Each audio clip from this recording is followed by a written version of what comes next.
Hey there, Margie Bryce here, bringing you the Krabby Pastor podcast. And I don't think you're going to be too surprised to know that it's too easy today to become the Krabby Pastor. Our time together will give you food for thought to help you be the ministry leader fully surrendered to God's purposes and living into whatever it takes to get you there and keep you there. So we're talking about sustainability in ministry. So how do the pieces of your life fit together? Do they fit together well and things are humming along just fine?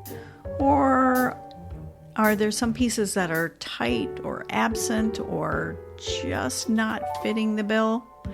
This is your invitation to join me in my glass workshop for a video series where I am going to do a stained glass project while I talk to you about sustainability and building sustainability into your heart and into your life. So I am going to be doing my art, which is a form of self-care, and I'm going to invite you into that space with me, and I'm going to chat. I'm going to chat about self-care, and I'm going to show you how I create. And there's a nifty analogy. Stained glass seems to be a very good metaphor for what I want to talk about. So I'd love for you to join me. To do that, to opt in, I'll need you to email me at krabbypastor@gmail.com. That's krabbypastor@gmail.com. So you won't want to miss this. You definitely won't want to miss this. So make a plan to join me in the glass workshop. It's Margie Bryce with the Krabby Pastor podcast, and we are going to be talking, I'm just diving right into this, just like you dive into a big plate of spaghetti. We're diving into food today. Food. I have to confess, if there's ever a famine in the land, I will indeed be the last person standing. This very slow metabolism that I have been gifted with, it's kind of a pain. But the other way I could self-describe then is that I used to own a horse, and actually more than one. And one of them was, no matter how much hay you threw in there, his ribs would still be showing. And I'm like, what is going on? So he had a different kind of metabolism than the other horse, where you just throw a little bit of hay into the pen and she would stay nice and fat. So I would be more like horse number 2, and I would just hang on to whatever weight, just pokey, slow metabolism. So I've done various things over the years. I've done a lot of things, Years ago I did Atkins, and now they reframe that as keto. And I get it. Actually, you're controlling your carbs and all of that kind of thing. And, I think it worked for me for a time. Actually, this might be back in the 80s or something, 80s, 90s. And it did work, but I'm sorry, people, no bread ever is, or hardly, is just not sustainable for me. And that's where I went in many instances, was what could I do for the long term, the long haul, and that's where I have to hang out. So, and I have to do something, because I know that if you let me run around in the yard wherever I want to go, in the yard of food, that is, wherever I want to go, you let me just run, I know where that takes me. And it takes me to the land of overweight, too much. So I have to be doing something, and trust me, I kind of loathe that, actually, that I really have to be this attentive to what I feed my face. I'm thinking this is going to drop like right before a holiday Sunday, so yay. That's probably going to make your day. But what I have done, because I have done the counting macros, where you divide how much protein you're eating, how much carbs, how much fat, all of that. I've done that. For some reason, that just doesn't work for me, and I know it works for a lot of people. But I have, in fact, I probably should confess this along the way too, because I'm really not meaning to make any kind of sales pitch at all. Trust me, I don't like doing that kind of thing at all. But I am a former Weight Watcher leader. And, you can sit in Weight Watchers and people will always say, well, okay, this is my third time or fifth time or 25th time rejoining. Why is that? Because we are all foodies in there, not foodies as in the eclectic folk who taste tantalizing meals and they know what they're talking about and what different sensations there are and how their palates are developing in regards to food. Not that kind of foodie. So it would be the kind of foodie where, all right, when do I would say that I eat when I'm bored, I eat when I'm anxious, I eat when, those two alone. When are you not one of those? When are you not bored and when are you not anxious, So, kind of identifying what your triggers are. And Weight Watchers does help you do that. Although I remember the week that they said, what's your trigger food or what's the food that you just have to have?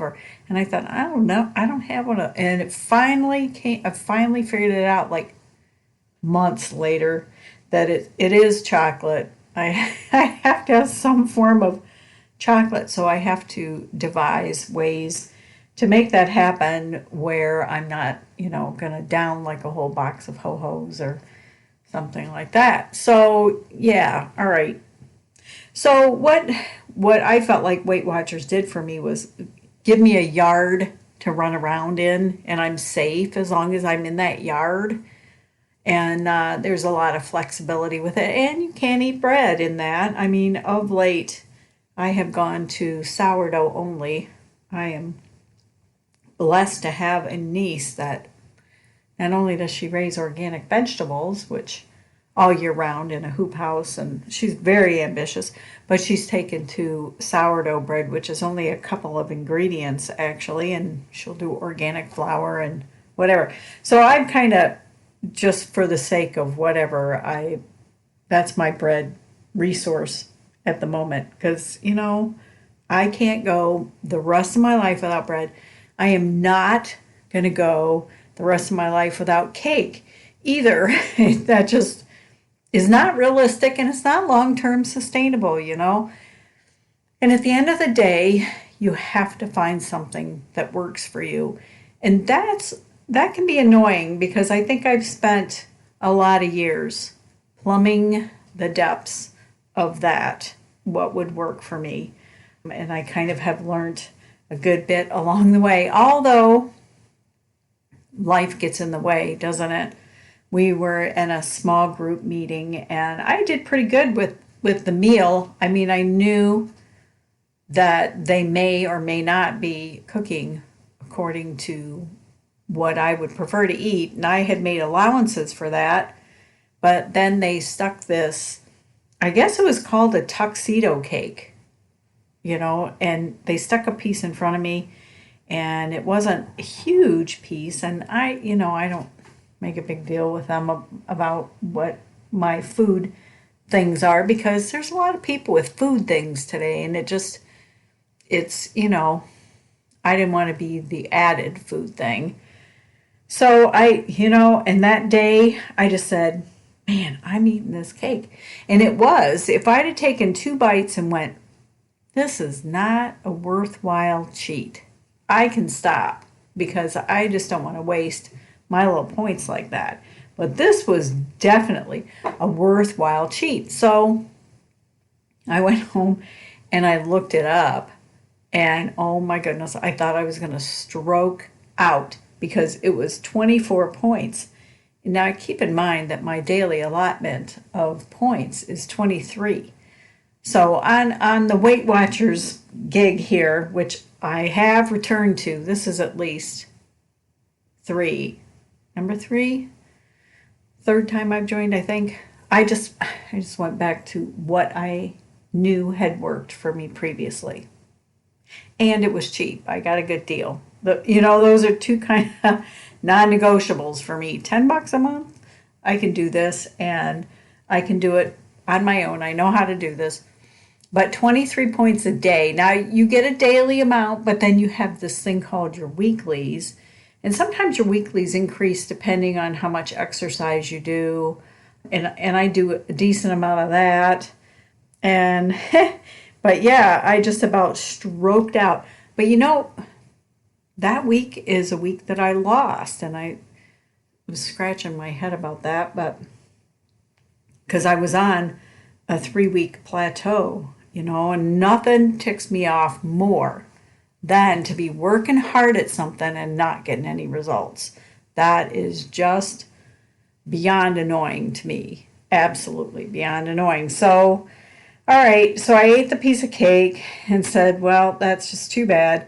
I mean, I think I had enough in my weekly bank to cover it, but it was shocking nonetheless.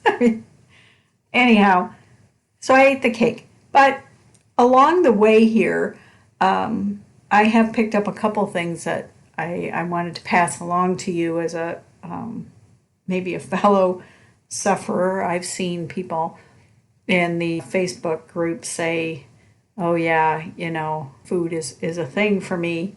Number one is you do have to find what works and what you can be at peace with. I mean, maybe it's keto. I don't know, but that just wasn't going to do it for me. And I've had some friends doing various things. I think one friend was doing a process and program through Mayo Clinic, and she said it wasn't expensive. She was eating a ridiculous amount of vegetables and leeks and all kind of weird stuff, and doing all these new menus and brand new recipes. And I just thought, I know I will not do that. I know I just will not do that. So knowing that about myself kind of brought me back to what I knew had worked for me in the past. And I thought, I just have to dig down and do it. And I got to tell you about that, digging down and just doing it. If there is any level of stress or trauma going on in your life, I think it is very difficult to dig down and do it. I have been trying to dig down and do it for the past couple of years, and I just could not get myself going with it. I just could not. So finally, some of the stress level has, abated. It's gone down, and then I'm like, okay, I think I'm in a good place here. I need to get back at it. However, I have to add that as some major sources of stress start to increase, because I noticed this, my 3-week plateau, I think, was connected to this, because at the exact same time, there were a couple things that could have caused a little stress.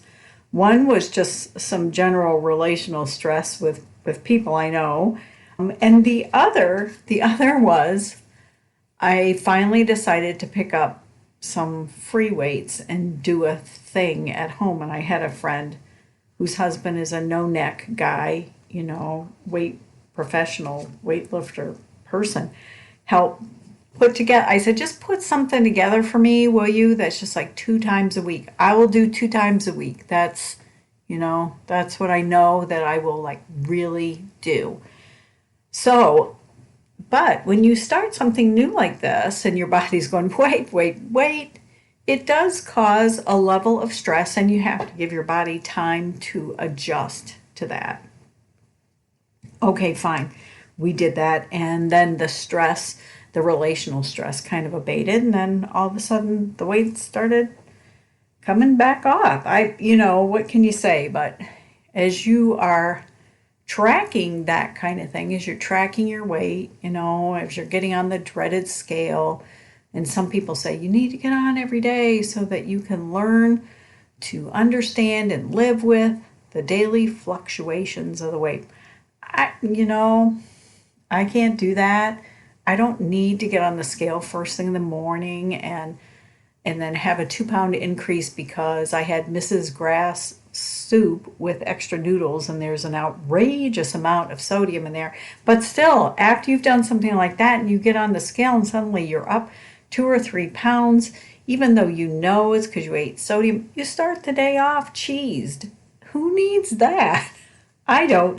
So when I'm going to get on the scale, I know that I haven't ate out for a couple of days and I don't know. There was one gal in Weight Watchers that always, the night before a weigh-in, she would eat a bunch of asparagus because it was a diuretic. I thought, I don't know. I don't think I would have pulled that off. So I just didn't bother with it. But she could always do that. So maybe getting on once or twice a week. Again, you've got to figure out what's going to work for you. If you can become friends with your scale because you get on every day and you see the couple pounds of fluctuation and you're okay with it and you're not starting the day off cheesed off because of it, then by all means do it.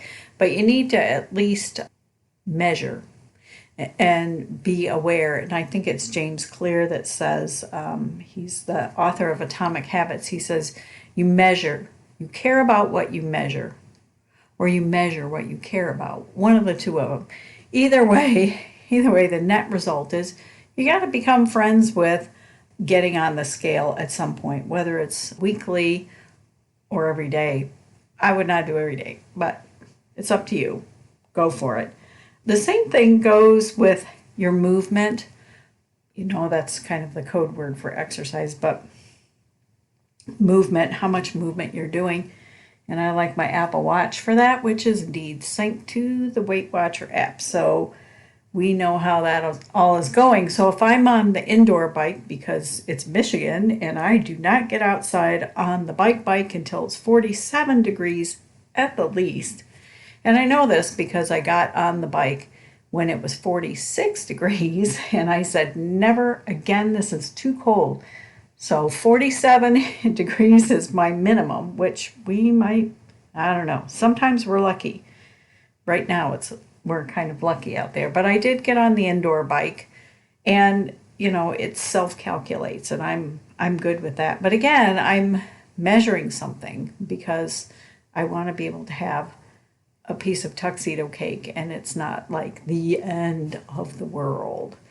So I am firmly entrenched in tracking what I eat, which when I'm off and not doing it, it just seems overwhelming. Just the idea of writing down everything I eat. Well, I don't write it down. I track it in the app, which, they have a nice little app going. I will say that for them. But, my MyFitnessPal is also a good gig too, if you can kind of get that rolling. So I will track and keep track of what I am putting in my face here. Here's the thing. I can easily undereat. And I know that's weird. I just got into a discussion on some Facebook group that I said you cannot undereat because, and this is the very annoying fact of weight loss, you can't undereat, you can't overeat. So you have to kind of learn your upper boundaries and your lower boundaries, which is why I like Weight Watchers, because then I have this little area that I know I can run in and I'm happy with that. So you can't undereat, you can't overeat. You actually can undereat and just start gaining weight because your body's like, what? Is there starvation in the land? Is there a famine here? Is there food shortages? What's going on? So eating less is not gonna be helpful. And I can very easily eat less and get by in life. So one other quick thing that I will give you is that, and it's easy to do this, which is eat the same foods all the time in the same quantities. And as I said, it's just quick, convenient. Well, I ate this yesterday, so I could get by with it again today. You know, your body does better when you vary the pace, because then your metabolism's like, what is going on? Okay, she ate, let's say, for example, here, that it's 23 points a day, or if you want to say calories, I don't know, we'll say 1,450 calories is your daily intake. And, you could probably multiply that times 7-ish and get an idea for the week. But maybe one day you want to eat 100% of your allotment, the next day 85%, the next day 110%, the next day, you see what I'm saying? Have a varied intake amount, and that will kind of help your metabolism going. And keep in mind, you're getting this straight from the horse's mouth here, the easy keeper's mouth, that varying things up will indeed net you that nudge in your metabolism. And I think the most important thing out of everything that I've said here, as someone who struggle seems very insufficient, very insufficient to what I've done since I was in my 30s. And I said to myself, I do not want to trot down the family path of the diabetes if I can help it, because there was a lot of that type 2, and that basically is where you just pooped out your pancreas and it just can't go no more.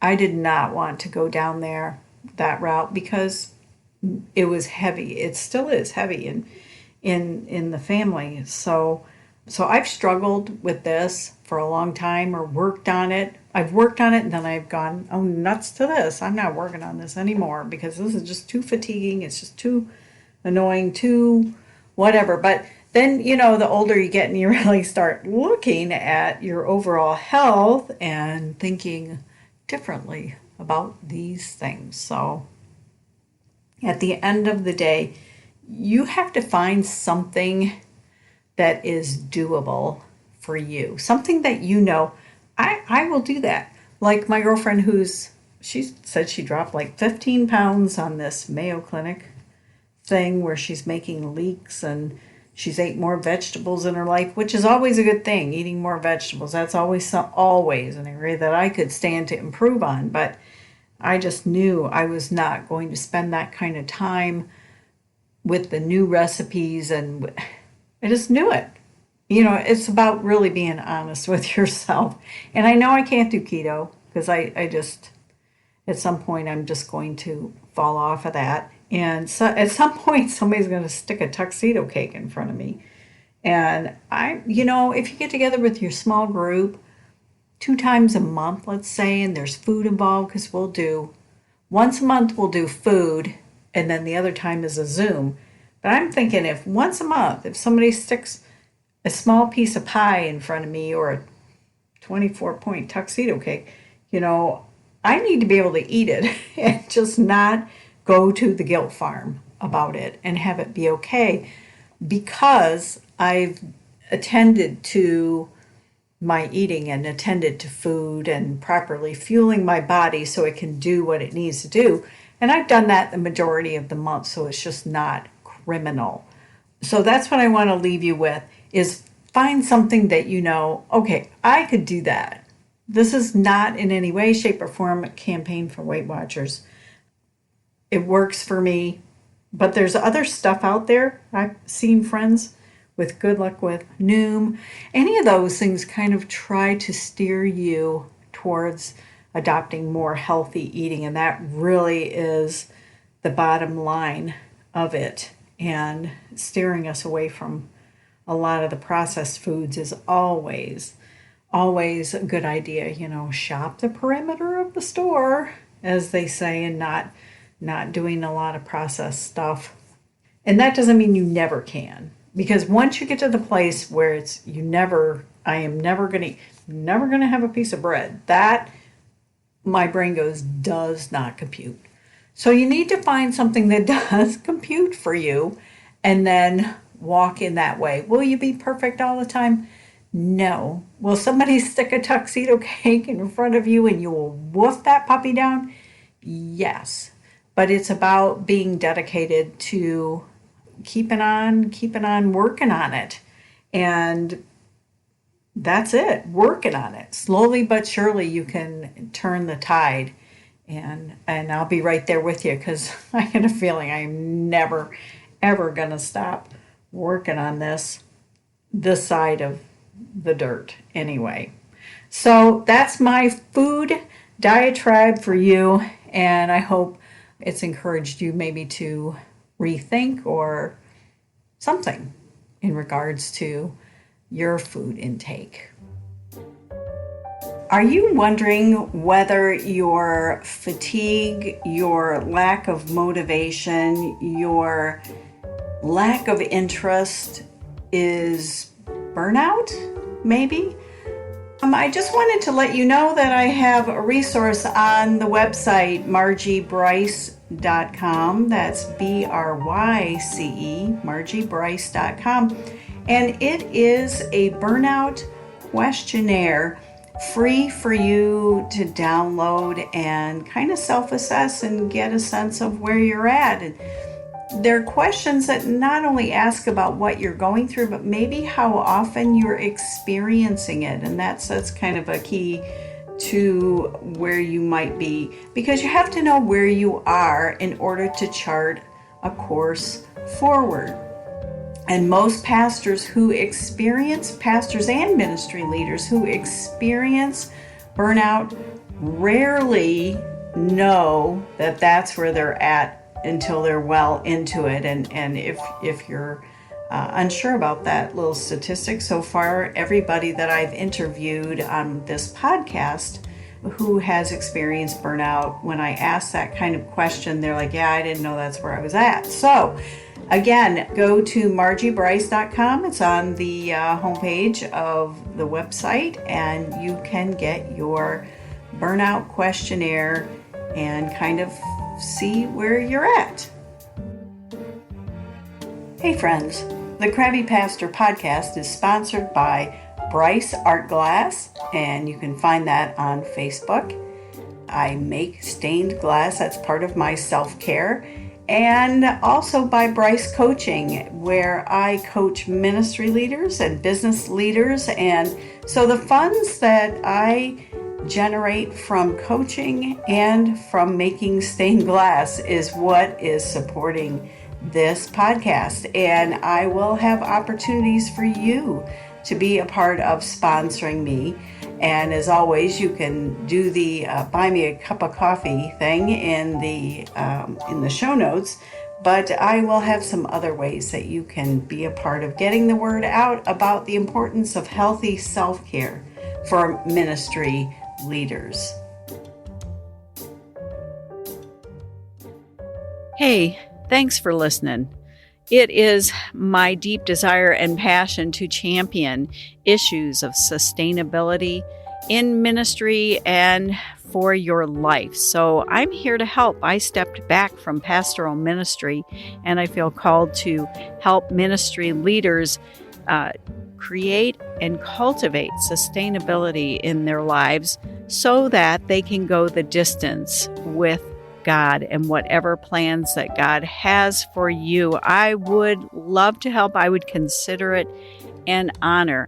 And in all things, make sure you connect to these sustainability practices, so that you don't become the crabby pastor.